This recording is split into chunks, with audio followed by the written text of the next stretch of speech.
In this lecture, we'll be expanding our email system by installing and configuring a webmail service for our clients, our Windows clients. So far, we allow our Windows clients to access email through Outlook or some other email client. But what we would like to do is to provide email services to our users when they're not at a computer that they're normally using. You know, they're in a lab, in a kiosk, in a hotel, and they need to access their webmail or their email, and they don't have a PC that's hooked up to the IMAP server. Well, Webmail provides that type of service for us. When I say webmail, I'm talking about something, a typical Gmail type of situation. Let me see if I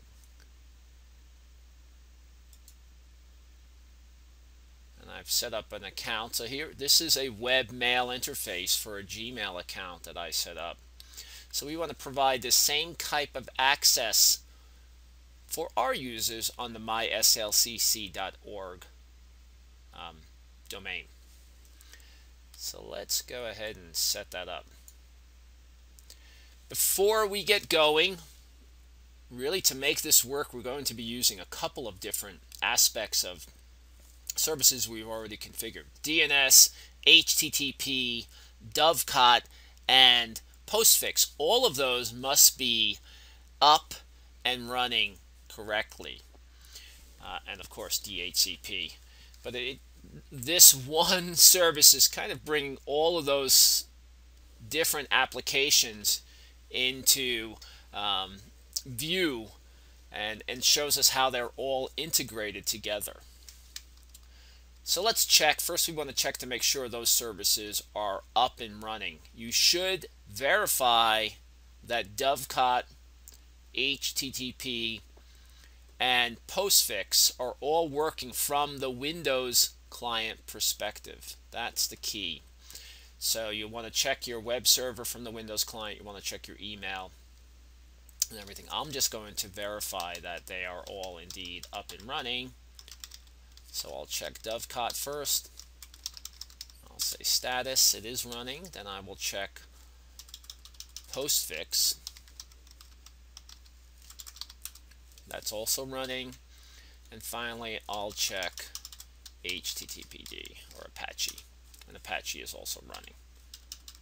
I'm going to stop Apache because we're going to have to edit Apache and create a virtual host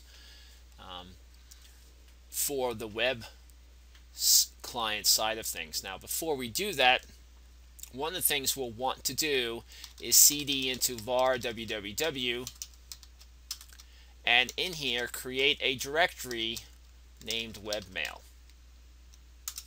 So we'll create that directory in there, and now I'll open up and edit httpd conf. Open that up, and at the very bottom of the file I'll add my information about the virtual host. So all of this, I've already typed it in here, all of this needs to be added to your httpd conf file, exactly as you see it. As you know, all configuration files are very particular about the format, so no white space in between lines, none of that. You have to make sure that you have your greater than and lesser, or lesser than and greater than signs, and are closing off your tags. So what I'd like you to do is pause the video here, open up your httpd conf file, and type all of this in. Once you've done that, then unpause the video and we'll continue from there. Okay, once you have it all typed in, we'll just want to go out here and verify that everything is working. So we'll, oops, get out of that in case I've made any weird little changes in there. And so what we want to do is just check the conf file, and we can do that with the etc init.d, http, config, oops, test, and we should get back a syntax OK message. And then we want to also check to make sure that the virtual host is also working. So once again, HTTPD, and we can type capital S, and that comes back and shows in this instance that the Webmail virtual host is up and the syntax is OK.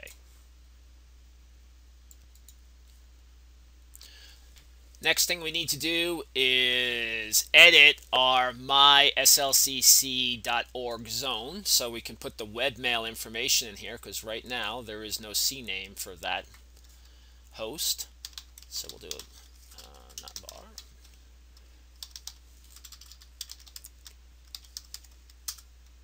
Alrighty, and we'll go down here, we'll grab one of these, yank it, paste it, change it, and make sure it says webmail. We will restart.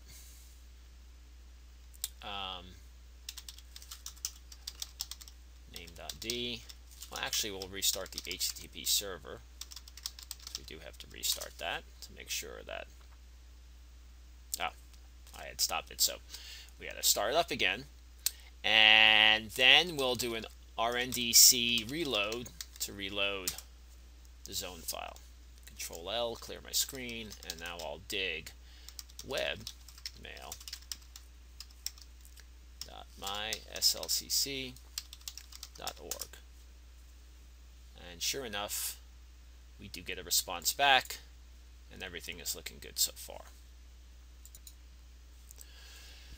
Next thing we need to do is download SquirrelMail. We're not going to use Yum to do this, because I find when you use Yum, it usually installs the application, and it usually is more difficult to configure based on how they download it than doing it ourselves manually. So we'll get that going. We'll launch Firefox.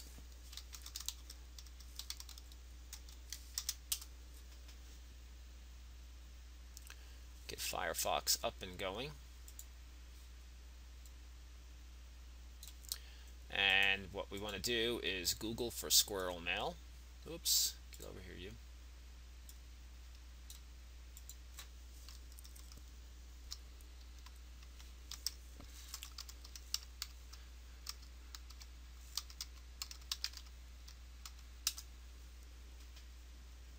Here's the site we need to go into. We'll click on Downloads. And we're looking for the latest stable version, which is this one right here. So you'll click on that and download it.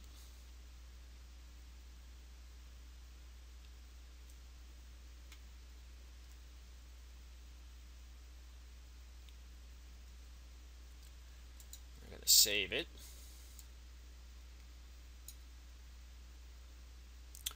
And it will be saved in your root home directory. Once again, doesn't matter where it's saved, just track it down.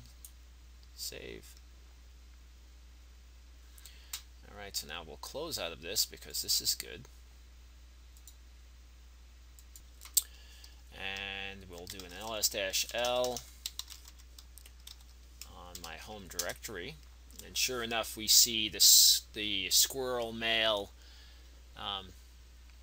tar.gz file, which we're going to have to extract to get functioning. Now that we have the tarball downloaded for SquirrelMail, we're going to move it from root home directory into the Webmail directory.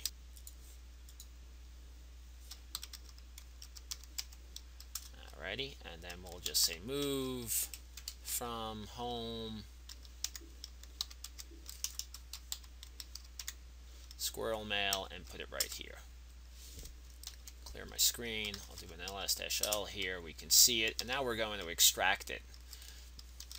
So we'll say tar xzf, that extracts the gz file. Do an ls-l. Here I am. I'll do a pwd so you can see exactly where I am in the file system while I'm doing this.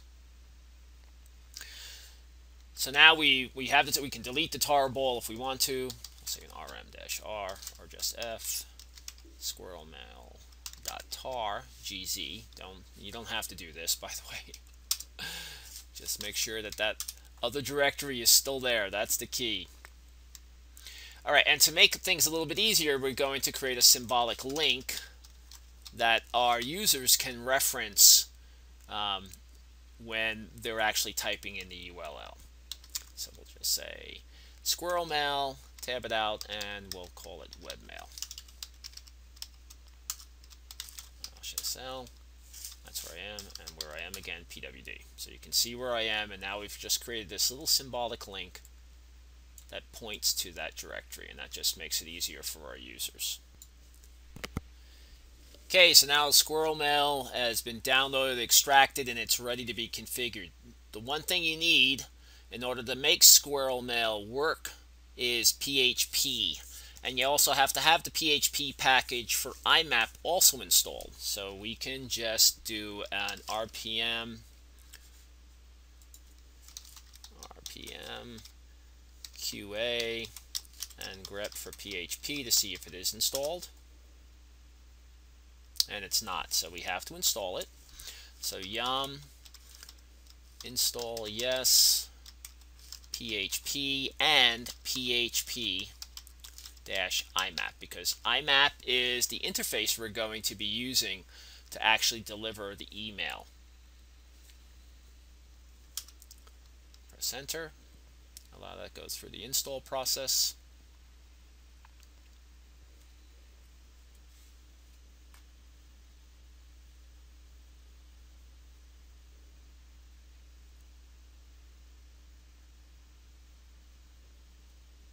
Okay, great. That's downloaded and installed. Now we'll have to configure SquirrelMail. SquirrelMail actually has a configuration Perl script that you can run to set most of the parameters, and we'll have to go in there and make a handful of changes to that script. So once again, we'll do a pwd, make sure where we are, and we'll cd into SquirrelMail, the directory. Do an ls-l here, and in here there is a config directory that contains that Perl script. So let's do that, config ls-l, and there's the config script that we need to run. Now, of course, that path is not, that directory structure is not my path, so in order to run that script I have to tell the system to run it from this current directory, and we do that by putting the / in front of it. And here's the main menu with all the different options, and once again we'll walk through this slowly, configuring each of the options that we need to change. One of the nice things about SquirrelMail is that it is easy to configure, and this is one of the aspects of it that is very nice. So we have this Perl script that really has, it's menu driven. So we just have to select the number that we want of the particular item we want to change. And the first thing we want to change is what type of IMAP server we're using with SquirrelMail. So what I would do is I want to edit the menu item D. So right down here where the command prompt and the 2 greater than signs are, I just type D. And all I have to do in here is basically select the IMAP server that I'm using. And in this case, we have Dovecot. So we'll type Dovecot. So after we're done making the change, we press enter. And now the next item I'd like to change is under organizational preferences. So we'll select 1 from the menu, type 1 down here, press enter. And what I want to do is change the organization name. So once again, select 1, press enter.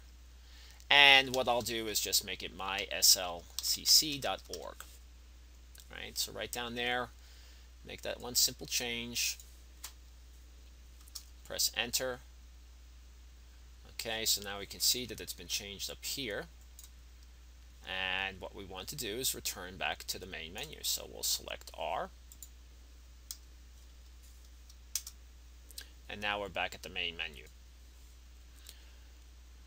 So next we want to make some configuration changes under server settings. So we'll select 2 for our menu. And the two items we want to change in here right now, we're not necessarily concerned about this, even though we could change it. Maybe we should. Let's go in there and change that. All right, so we're changing that.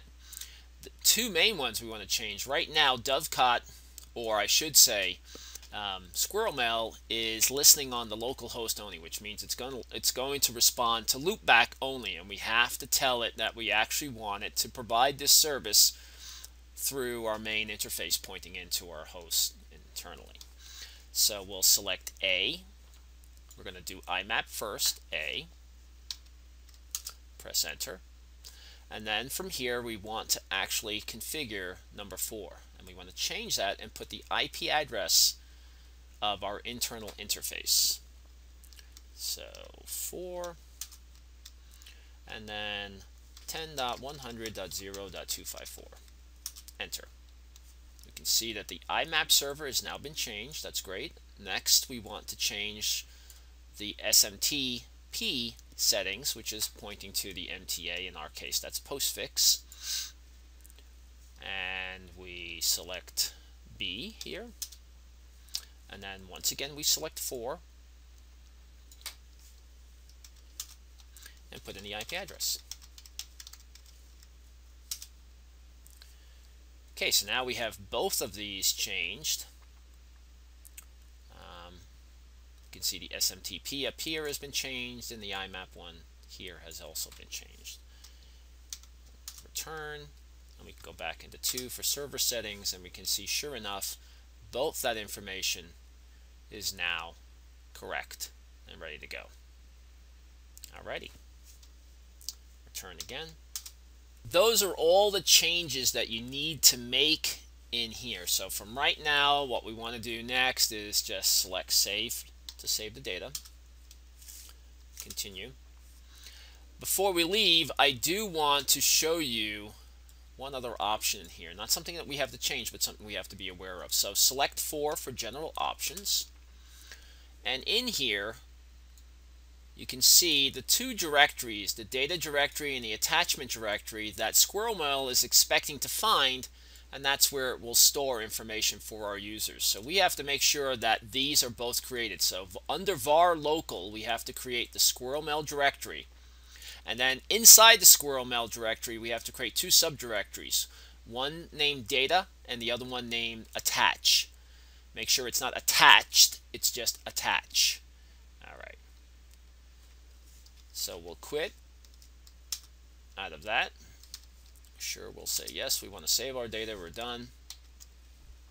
And so now we want to cd into var local. And in here is where we want to create the SquirrelMail directory.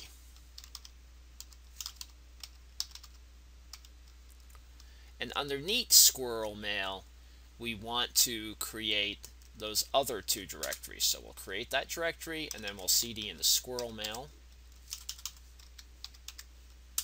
And under here, we'll say make data, and then attach, just like that.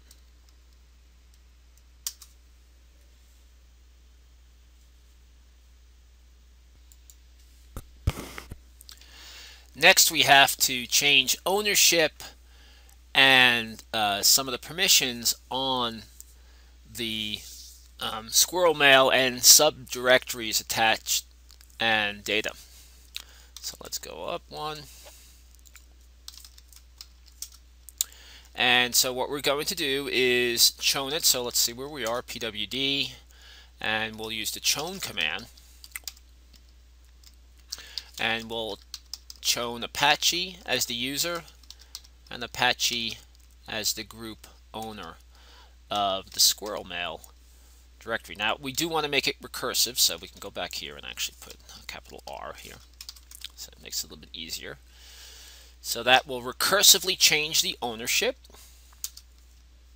Do an /-l here, and we can see that that's taken care of. Great. Next thing we need to do is smod and make sure that the group Apache has the right permission.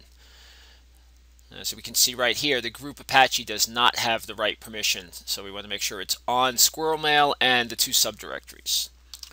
So chmod, capital R for recursive, G plus W, SquirrelMail. -lsd, not, and sure enough, we can see that that's taking place. I'm going to restart the web server because I can't remember if I did it before or not, and just to save us some aggravation. Okay, and so we've restarted it. So everything is set up, should be ready to go. Hopefully our Windows clients, Windows users will be able to attach to it.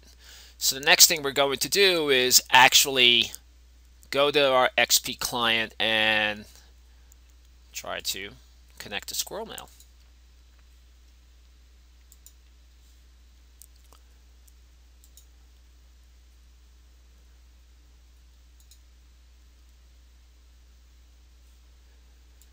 All right. Ask me later, not now.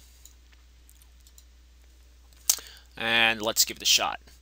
So where are we going? We're going to http webmail.myslcc.org/webmail. And sure enough, what we end up with is the login page being presented to us by our Apache server. And so we can log in as student with our password. I'll say no for right now.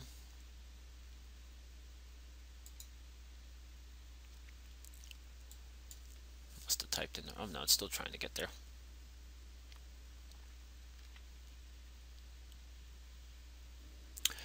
Yeah. Go back to login page. Try that one more time. Student CSIS. All right, that's what we expected to see. And as we can see, we have mail from the Jane user. So this is very much like, a Gmail interface or an AWA interface if you're using Exchange. This allows me to log in from any computer that has internet access and check my email. So let's test it. So how we'll test it is we'll actually send an email to Jane.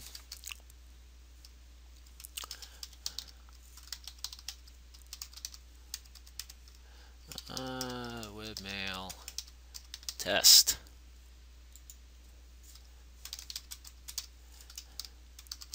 And we'll ask her if it worked, and we'll send it on its way. Okay. Minimize this. Log off student. Switch over to Jane. Do the same thing with Jane.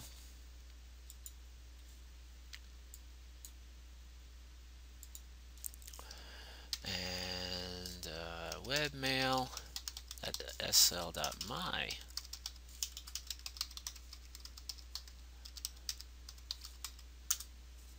Okay, Jane is, the webmail is working for her too. We'll say no. Yes. And sure enough, there's our test email from the webmail server, or from the mail server, I should say. So that's working great. So let's reply. Open this up. Reply to student.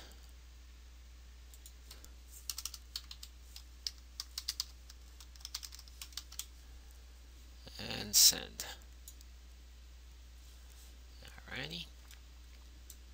Close that, log off. Go back in here.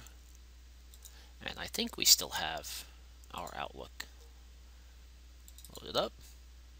And sure enough, we can see the email is coming through our IMAP client. There it is. And we can also access it through SquirrelMail. Should just be able to refresh, I would think. Yep, there it is. Right. So sure enough, we have all the mail working, even down to webmail, which is very nice. And this is a typical thing you'll see in any enterprise environment, providing your users with all different types of access. If they want a full-blown client, we have Dovecot and Outlook, or Dovecot and Thunderbird. If they need a web interface, they're on the road, they can't use their laptop, we have webmail that they can access. And all of it is done by our name and our DNS server. So think about this. This is using almost all the aspects of everything we've configured so far except FTP and Samba. So DHCP is involved with this, DNS is involved with this, Apache is involved with this, both Postfix, Dovecot, and now SquirrelMail also, all working in conjunction to make this interface nice and seamless. So your goal is to now add this function to your server environment. So your client, what I want you to do is take a very similar screenshot to what you see here, right, where I can see that the webmail is working. I can see there's been mail sent out, and I can see that there's mail coming in. And take that screenshot and submit it to me as another one of your projects. The goal with all of this is at the end, I want all of this set up. And if all of that is set up, that will be your final. All right, so everything configured and working correctly would be equivalent to your final. Now, if you're having trouble with XP still, issues, you can always clone your Linux box and show me you can get to all of this stuff, any of it, including Samba, any of it, from a clone of your Linux machine also. So don't let the XP, if you're having an issue with XP, stop you. Ideally, I want to see the Windows client. That's the perfect scenario for me in the class, seeing the Windows client able to access everything. All right, thank you everybody, and I will see you next week online. We'll be talking about something else. I'm not even sure what's on the docket, but I'll check it out. All right, thanks.